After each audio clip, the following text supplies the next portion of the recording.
जगह ही वही थी तो कहीं पे बैठ जा, मैं तो नीचे ही बैठ जाता हूँ। तो कितने साल से बनारस में है? नहीं नहीं, 1.5 महीने से था। उससे पहले 3-4 महीने ऋषिकेश था। उससे पहले फिर मैंने पद यात्रा किया था 2000 किलोमीटर के आसपास ना। मनाली से चलना शुरू किया था पहले, रोज चलता था 20 किलोमीटर। पूरा चारों धाम किए, फिर ऋषिकेश आया। ये आपकी ये इस अवस्था की यात्रा कहाँ से शुरू हुई? ये वही है ना, तुम वहाँ पे जवाब ढूंढा, वहाँ पे नहीं मिला, फिर फोटोग्राफी किया, फिर वो भी नहीं मिला, फिर वो सोच गया यार क्यों घूम रहा है तू। घूमे जा रहा है, घूमे जा रहा है, कोई है ही नहीं तेरा अपना, अकेला ही जा रहा है, जुलिया में जी रहा है, कुछ पता ही नहीं तुझे। फिर मैं सब छोड़ के धर्मशाला चला गया। फिर वहाँ पे मैंने बेसिक बेसिक चीज़ें सीखी। मेरा खाना बनाना तो आता ही नहीं है। दुनिया में इतनी सारी चीज़ें सीख ली, अभी ये बेसिक चीज़ें समझ में नहीं आती तेरे को कि खाना कैसे बनता है। तो समझो थोड़ा स्टिल माइंड को ना कि हाँ, छोटी छोटी चीज़ों पे ध्यान दो जिंदगी की। रोजमर्रा की एक एक चीज़ें जो तुम कर रहे हो वो कैसे होती है। तो माता पिता ने पढ़ाई लिखाई कराई थी आपको? पता ही वो नहीं। कहाँ है, मम्मी पापा कहाँ है? मम्मी पापा ने तो जैसे ही तुम भगवान का नाम लेते हो, आधे तो भारत में ऐसे बोलते हैं भाई ये तो पागल हो गया। जैसे तुम ध्यान में बैठते बोले ये तो बाबा बोलेगा। ये तो भाग जाएगा घर से। मैं कहा, यार बाबा बाबा नहीं बनना भाई, मैं तो अब ये चीज सोच में आई कि हाँ, ये असली ज्ञान तो यही है। अब मन को समझना है, मेंटल हेल्थ या कोई और चीज को तुमको ठीक करना है, तो यही करके करोगे। तो लेकिन लोग तो कह रहे होंगे कि आपकी मेंटल हेल्थ ठीक नहीं है। तो लोग तो कुछ भी बोलते रहे। तभी तो आनंद में हूँ, लोगों से फर्क क्यों नहीं पड़ता मुझे। फर्क नहीं पड़ता। किस महादेव भगवान सब को करते मानते हैं। हैं? महादेव, शिवा। तो भगवान शिव को तो कभी कभी गुस्सा भी आ जाता है। अब मुझे तो बहुत आता है। थप्पड़ मार जाता है एक को। अच्छा, कोई पूछते नहीं है कि इतने बड़े बड़े नाखून कर लिए हैं, बड़े बड़े बाल कर लिए हैं? पूछते रहते लोग, तो क्या जवाब देते हैं उनको? सबको अलग अलग जवाब देता हूँ मैं। अच्छा, जो स्कूल कॉलेज में गए होंगे तो कुछ पर्सनल नाम तो होगा स्कूल कॉलेज वाला। है ना, अभय सिंह। अभय सिंह। लेकिन अभय सिंह मॉडर्न लड़का, इंजीनियरिंग की पढ़ाई किया, आईआईटी मुंबई। आईआईटी में लोगों का एडमिशन नहीं होता है। हाँ। आपका एडमिशन हुआ, पास किया आपने, एरोस्पेस इंजीनियरिंग में थे आप, और अब ये बड़े बड़े नाखून, कंठी, माला और नहीं नहीं, ये तो वही तो कर रहा हूँ मैं। आप देखो ना, अभी वो सारे ज्ञान को एक साथ कर रहा हूँ ना, अभी जो जितना भी अटेन किया है। अब जब आप मान लो ग्राफिक डिजाइन सीखोगे, फॉर्म्स आप कैसे बनाते हो, अब फॉर्म्स, विजुअल फॉर्म्स कैसे बनती है ना ये, तो सबसे पहले तो आपको जो बेसिक फॉर्म्स जो है ना वो सर्कल है। अब तुम चालू करते जाओ, सर्कल मतलब एक्चुअली में वो सर्कल नहीं है, पॉइंट है बेसिक फॉर्म। अब पॉइंट से तुमने उसको घुमाया विजुअल के अंदर ना, उसको मोड़ा तो क्या बना, या तो सीधा घुमाया तो लाइन बनेगी, नहीं तो वो कर्व बनेगा, है ना। अब उसके तू जोड़ के उस कर्व के अंदर क्या हो गया, 2 पॉइंट हो गया। अब 1 से 2 हो गया, 1 पॉइंट था से 2 पॉइंट हो गए। अब ये कितनी लाइन जोड़ के तुम पहले एक क्लोज्ड फॉर्म बना सकते हो। ये आपने ये जो बनाया हुआ है इसमें ये क्या है? ये ये तो 3 का है ना कि 3-3 के कॉम्बिनेशन में तुम बेसिकली परम्यूटेशन एंड कॉम्बिनेशन कितने कर सकते हो। जैसे 1 2 3 है तो उसको तुम कैसे कैसे कनेक्ट कर सकते हो। ये मैथमेटिक्स है ना। आपने ये लिखा I M O, 0 I am शून्य आई एम जीरो इन संख्या, संख्या। Why you are zero in संख्या? शून्य ना, वही तो है चेतना मतलब। अच्छा, शून्य चेतना है। हाँ, जैसे संख्या जो है ना कि तुम 1 हो कि 2 हो कि 3 हो, यदि तुम्हारी चेतना 1 है तो तुम शून्य हो। यदि मैं मान लो जैसे मैं अभी, 3 चीजें होती है कि आदमी अपने आप में बड़बड़ाता है। अपने आप में बड़बड़ा रहा, या तो वो अपने आप से बात कर रहा है, या इसको ये मान लो कि प्रकृति से बात कर रहा है सीधा। मैं उस प्रकृति की एक फॉर्म से बात नहीं कर रहा, मतलब ये हवा से भी बात कर सकता हूँ मैं, क्योंकि मैं हवा को भी जिंदा मानता हूँ। समझे आप। तो अब वो जब आप वैसे सोचने लग जाओगे तो आपको तीनों विचार एक हो जाएंगे। जो आप अपने आप से बात करते हो, जो आप प्रकृति से बात करते हो, और जो आप प्रकृति के किसी एक हिस्से से बात करते हो, जैसे आपसे बात कर रहे हो अभी। अच्छा, मान लीजिए मैं भी एक प्रकृति का हिस्सा हूँ, और इस नाते अगर मैं आपसे पूछूं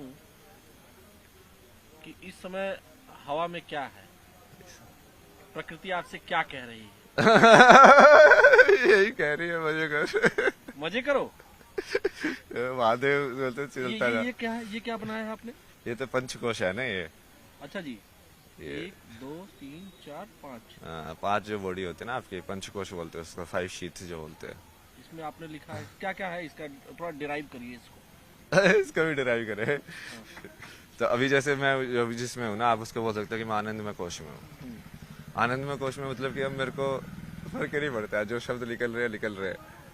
बिल्कुल बिल्कुल तुम फ्री फ्लो स्टेट जिसको बोल सकते हो, लाइक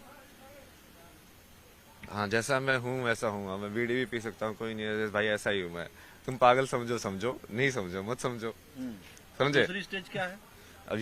अब ये अंदर से चालू कर रहे हैं हम ना। हाँ। तब उसके बाद विज्ञान में कोश आता है। विज्ञान में कोश मतलब कि जहाँ से बुद्धि का जनक होता है, महत्व का। तो ये यहाँ पे इस डायग्राम में इसलिए समझाता ना मैं, सबसे पहले डिफरेंशिएशन जिसको बोलते हैं ना, कि हम किसी चीज को दो बता पा रहे हैं। जैसे विजुअली किसी चीज को दो कैसे बताओगे, मान लो यदि लाइट नहीं होगी, पूरा अंधेरा होगा, तो आप दो बता पाओगे? नहीं बता पाओगे, है ना। तो उसके लिए बीच में एक लाइट चाहिए और डार्क पार्ट चाहिए, मतलब लाइट और डार्क का कॉन्ट्रास्ट चाहिए। तभी तो दो से चलेगा ना वो आगे। तो अब ये डिफरेंशिएशन ये जो होता है ये बुद्धि करती है। जैसे दो साउंड अलग अलग है, ये कैसे पता चलता है? आ ऊ, ये बुद्धि ने कहीं ना कहीं दो सैंपल को लिया, उसको कंपेयर किया, कहना चाहिए ये ऐसा है, ये ऐसा है, ये अलग है, ये अलग है, और उसको अलग अलग कर दिया, डिफरेंशिएट कर दिया, है ना, उसकी आवृत्ति के अनुसार। आवृत्ति के अनुसार। तो ये बनता है विज्ञान में कोशा। जी। वहां से बुद्धि चालू होती है, डिफरेंशिएशन चालू हो जाता है। आनंदमय कोश, विज्ञानमय कोश, हाँ। और तीसरा? तीसरा फिर ये मनोमय कोश। इसमें क्या होता है? इसमें जैसे जो आवृत्ति आपने बनी, वो आवृत्ति आप स्टोर करके रखते हो मेमोरी में। मेमोरी में। एक बार आवृत्ति मतलब एक बार आपने जैसे आप आए होगे, तो हम हमेशा सारी चीजें नहीं देखते ना। जैसे आपने मेरे को ही देखा, हाँ। क्योंकि आप पत्रकार हो, आप वो चीज ढूंढ रहे हो कि हाँ अब मुझे यहाँ से कैसे मिलेगा। हाँ। तो वो जब मैं आपको बताऊं, मैं आपको एक ही बार जैसे देखा, ये लोग आगे बढ़ते हुए जा रहे थे, मैंने आपको जैसे ही देखा मैं एकदम स्टक हो गया। मैंने आपको आंखों में आंखें आपने मिलाई हमसे, यहाँ पे जब मैं यहाँ था, जब मैं यहाँ खड़ा था, तो मैं जब जा रहा था तो मेरी आंखें और आपकी आंखें बिल्कुल सेम पॉइंट पे मिली। सेम पॉइंट पे मिली। फिर मैंने इनको बुलाया, अपने वीडियो जर्नलिस्ट हमारे हरीश शर्मा जी हैं, मैंने बुलाया इनको जोर से। हाँ, तो हम जहाँ थे मनोमय कोश, इसका मतलब क्या है? आवृत्ति को मैंने सेव कर लिया। आवृत्ति का सेव होना जी। एक इंप्रेशन के बाद दूसरा इंप्रेशन आना, मतलब कि जैसे एक बार एक नदी एक जगह से गई, पानी गया, हाँ। एक इंप्रेशन पड़ा ना, हाँ। अब फिर से जाएगी, एक और इंप्रेशन पड़ा। हाँ। तो वो जो इंप्रेशन पड़ रहे हैं हाँ। आपके अंदर, जो आप देख रहे हो, और जैसे आप डिफरेंशिएट करके उसको कन्वर्ट कर रहे हो फॉर्म्स में, हाँ। वृत्ति में, हाँ। जो वृत्ति की जगह है वो। तो वहाँ- ये मनोमय कोश हो गया। ये मनोमय कोश है, जिसको माइंड भी बोल सकते हैं। मन बुद्धि चित्त अहंकार वाले जो चार जो एलिमेंट है ना, ये बुद्धि वाले को आप विज्ञान में डाल दो। हाँ।